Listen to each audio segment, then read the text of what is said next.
Buenas tardes, profesor. El día de hoy vengo a hablarle de Miguel Ángel Asturias. Antes de pasar en lleno, vamos a darle un vistazo a la tabla de contenidos, en la cual tenemos la bibliografía, el impacto en la literatura latinoamericana, sus mayores obras y los temas. Biografía. Miguel Ángel Asturias Rosales nació en la ciudad de Guatemala el 19 de octubre de 1899 y murió el 9 de junio de 1974. Fue un escritor, periodista y diplomático guatemalteco que contribuyó al desarrollo de la literatura latinoamericana, influyó en la cultura occidental y al mismo tiempo llamó la atención sobre la importancia de las culturas indígenas, especialmente las de su país natal, Guatemala. Aunque Asturias nació y se crió en Guatemala, vivió una parte importante de su vida adulta en el extranjero. Durante su primera estancia en París, en la década de 1920, estudió antropología y mitología indígena. Algunos científicos lo consideran el primer novelista latinoamericano en mostrar cómo el estudio de la antropología y de la lingüística podía influir en la literatura. En París, Asturias también se asoció con el movimiento surrealista. Se le atribuye la introducción de muchas características del estilo modernista en las letras latinoamericanas. Como tal, fue un importante precursor del boom latinoamericano de los años 1960 y 1970. Ahora vamos a pasar con su impacto. Su rol central se destaca en estas 4 áreas claves. Primero que todo, él fue pionero del realismo mágico. Integró la mitología maya y el folclore indígena con elementos surrealistas y mágicos, anticipando el estilo que más tarde definiría boom latinoamericano. Obras como Leyendas de Guatemala de 1930 sentaron las bases de esta corriente. Luego pasamos con la denuncia social y política. Su obra cumbre, El señor presidente, fue pionera en retratar los horrores, la corrupción y la psicología de las dictaduras latinoamericanas, marcando la pauta para la novela política del continente. Ahora pasamos con la visibilización de las culturas indígenas. Él dedicó su vida a revalorizar las raíces autóctonas precolombinas, lo que le valió el Premio Nobel de Literatura en 1967. Fue el primer centroamericano en recibir este galardón, lo que consolidó la madurez y el reconocimiento global de las letras hispanoamericanas. Por último, él fue puente entre Europa y América.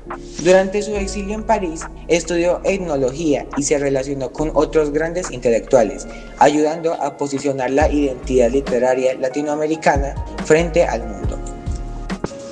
Ahora, voy a hablarles sobre sus mayores obras. Vamos a comenzar con Leyendas de Guatemala. Este fue el primer libro publicado de Asturias. Fue una colección de 9 historias que exploran los mitos mayas de la época precolonial, así como temas que se refieren al desarrollo de una identidad nacional guatemalteca. Luego pasamos con Hombres de Maíz. Hombres de Maíz es generalmente considerado la obra maestra de Asturias, aunque sigue siendo una de sus novelas menos comprendidas.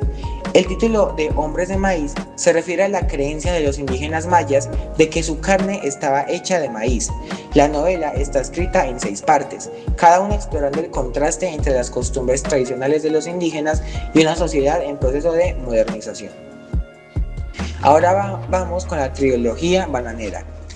Asturias escribió una trilogía épica sobre la explotación de los indígenas en las plantaciones bananeras, compuesta por las novelas Viento Fuerte, El Papa Verde y Los Ojos de los Enterrados. Es un relato ficticio de los resultados del control extranjero sobre la industria bananera de América Central. Ahora pasamos con Mulata de Tal. Asturias publicó Mulata de Tal en 1963, cuando vivía en exilio con su esposa en Génova, Italia. La novela recibió muchas críticas positivas.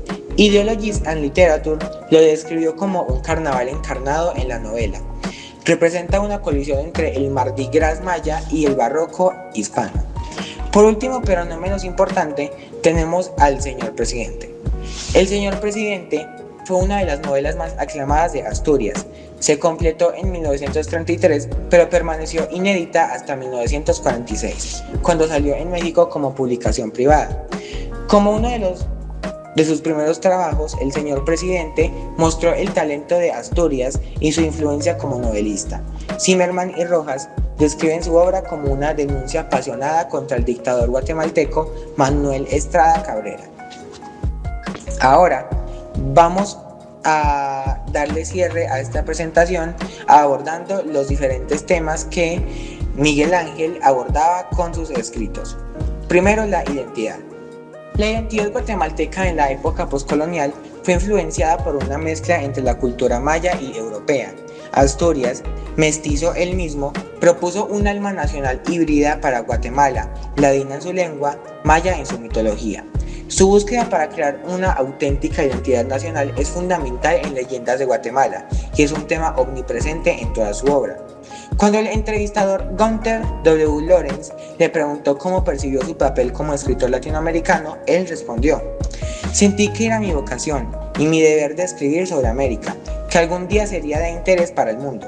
Más tarde, en la entrevista, Asturias se identificó como portavoz de su pueblo diciendo: "Entre los indígenas hay una creencia en el Gran Lengua.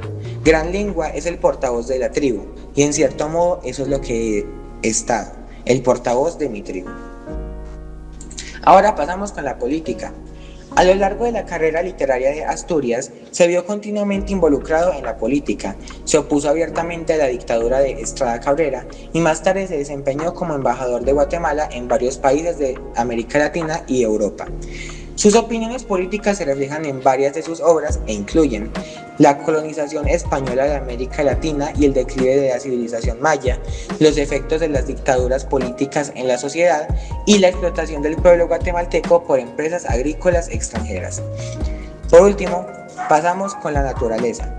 Para Asturias, Guatemala y América son un país y un continente marcado por la naturaleza.